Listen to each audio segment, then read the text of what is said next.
तर मुलांनो, आजच्या गोष्टीचं नाव आहे चांदोबा आणि छोटा पक्षी.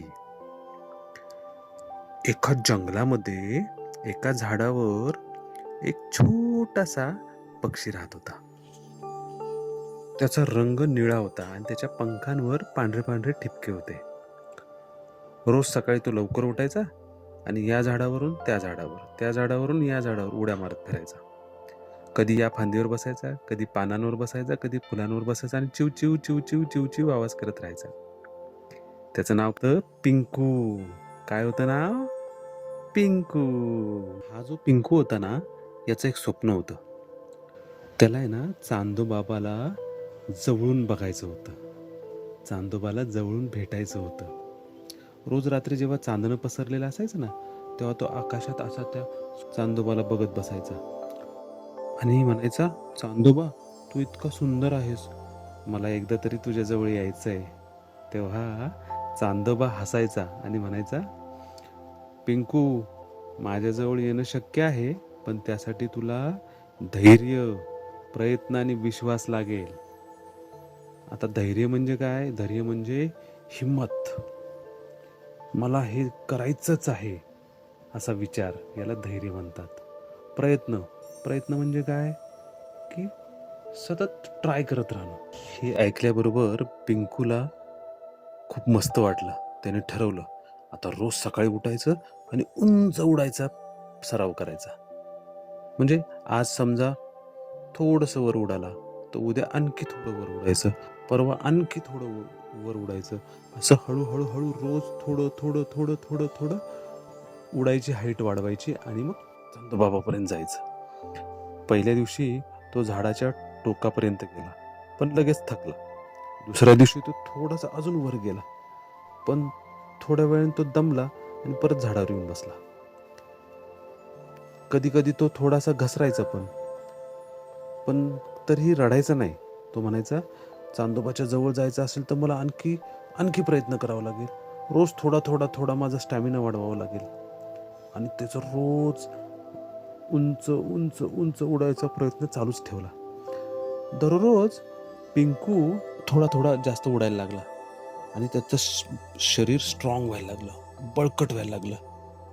आता आपण व्यायाम केल्यावर कसं शरीर स्ट्रॉंग होतं ना, तसं ते उडून उडून त्याच्या पंखांमध्ये ताकद यायला लागली.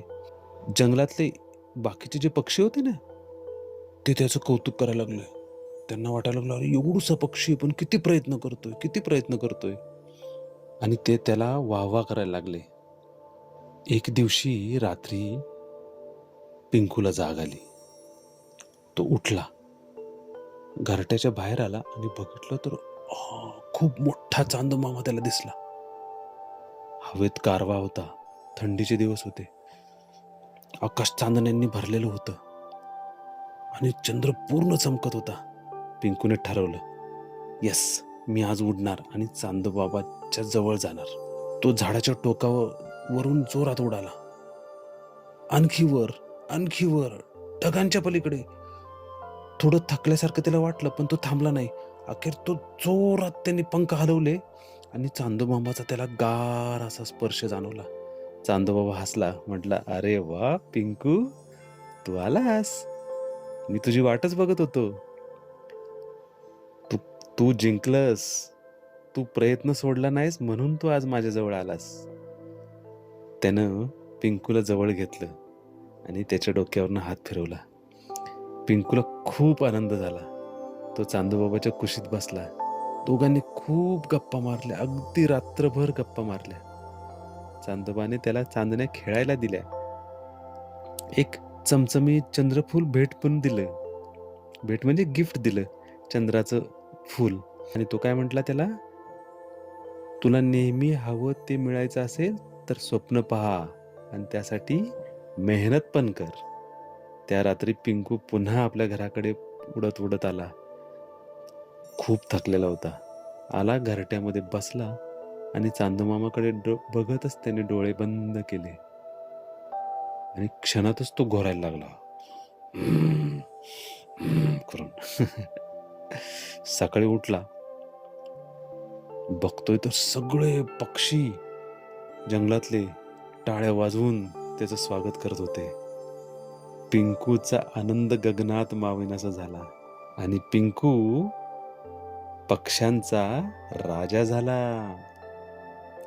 तर मुलांनो, या गोष्टीतून आपण काय शिकलो?